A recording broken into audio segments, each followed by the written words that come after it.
Greetings collectors and welcome to today's retro game review. Today's episode is all about the real deal when it comes to boxing. None of that knockoff rubbish. Join me as I take a look back at Evander Holyfield's real deal boxing for the Sega Mega Drive. Back in 1992, the Sega Mega Drive was leading the way in the 16-bit battle of the sports games. Madden, EA Hockey and others all went on to become classics. But what about those looking for an even more testosterone-filled experience? Well, for that, there was Evander Holyfield's Real Deal Boxing. During this period, all kinds of celebrities were putting their names to games, some good, some rather forgettable. Back in 1992, I wasn't really that interested in boxing, and there were certainly far more interesting genres of game to play, so it's only this year that I've actually got round to playing this one. Now, picking up a sports game off the shelf from decades past is usually a bit of a chore. When it's endorsed by a celebrity, my heart tends to sink that little bit further. However, I was pleasantly surprised. The Real Deal still has something to offer boxing fans, and I actually feel that this may be a bit of an overlooked title. You'll start the game by creating your character. There's a modest variety of presets of head shape, haircuts, skin colour and short colours. It's basic, but at least the feature is in there and it does allow a bit of customization. It's a feature not always seen in similar titles.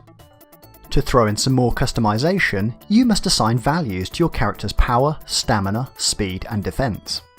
Like a typical novice, I've just maxed out the power bar. I may not land those punches often, but when I do, the opponent is sure going to feel them. You'll soon find yourself stepping into the ring against opponent number 1 and finding your bearings. The presentation is surprisingly good. The main sprites are well drawn and the background pulls off a nice pseudo 3D trick to make you feel the dimensions of the ring.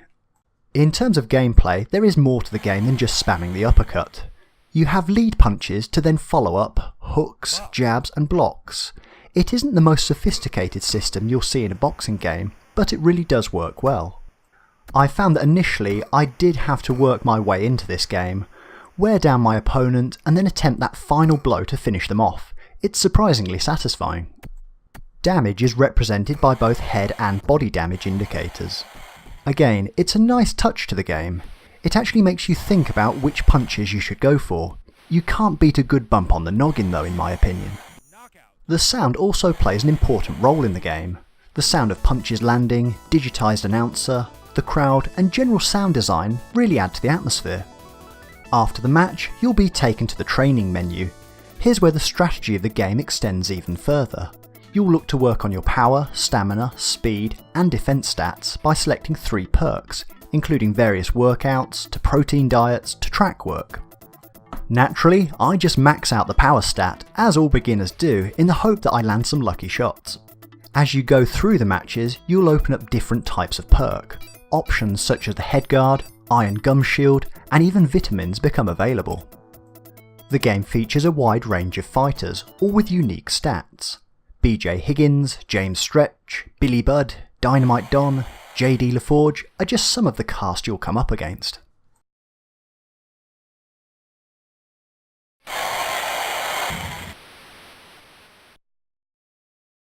Box.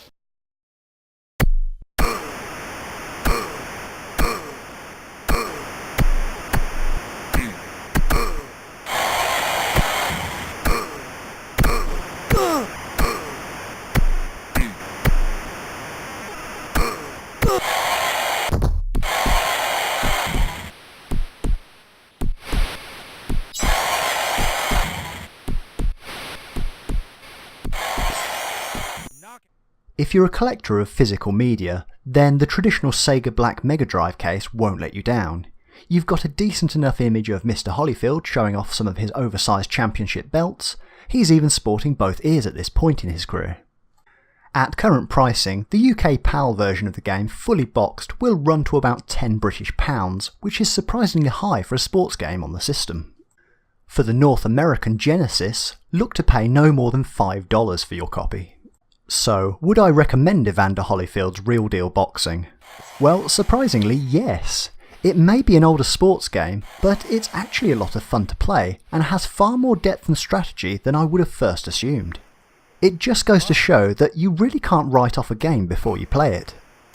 If I did have some criticisms of the game, it's that the progression can be a little uneven. If you are someone that maxes out a certain stat, you can be punished quite severely depending on the opponent. The key really is to use your skill points and training perks wisely.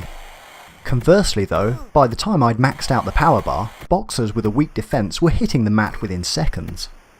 Generally, the game didn't fare too well in magazine reviews of the day, and from what I can see online today, the game still has a very mixed reception with gamers. I can see where the limitations are in the gameplay, but I found this one fun to play for short bursts of action. Sure, it's not going to change the way we play boxing games, but there were some very good ideas in here. Personally, I think I have potential as a video game boxer. How do I know? Well, a virtual Mr. Holyfield told me so.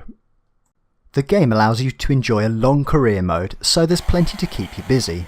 There's also various options to select your opponent, so that you can practice your style of fighting against each type of opponent.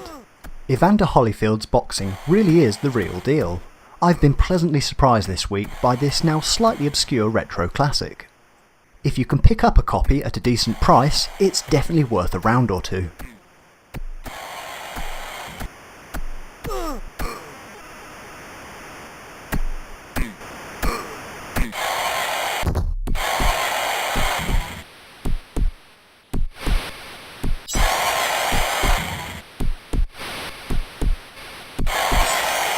Knockout.